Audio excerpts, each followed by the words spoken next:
Hi students, myself Vimya KP, Assistant Professor, Department of Commerce, Parsharaja College, Pulpalli. Today class I discuss the topic about history and evolution of income tax in India. This topic is a part of 6th semester BBA, subject income tax. History of income tax in India. In India, this tax was introduced for the first time in 1860 by Sir James Wilson in order to meet the losses sustained by the government on account of the military mutiny of 1857. The Income Tax Act 1961 has been brought into force with effect from 1st April 1962. In the year of 1860, the tax was introduced for the first time by Sir James Wilson. India's first union budget introduced by pre-independence Finance Minister James Wilson on 7 April 1860. The Indian Income Tax Act of 1860 was enforced to meet the losses sustained by the government on account of the military mutiny of 1857.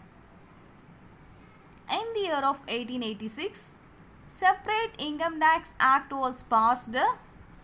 This act remained in force up to with various amendments from time to time under the Indian Income Tax Act of 1886. In the year of 1918, a new income tax was passed. The Indian Income Tax Act of 1918 repealed the Indian Income Tax Act of 1886 and introduced several important changes. In the year of 1922, again it was replaced by another new act. The act is called 1922 Act of Income Tax. The organizational history of Income Tax Department starts in the year of 1922. The Income Tax Act 1922 gave for the first time. The Income Tax Act of 1922 remained in force until the year of 1961.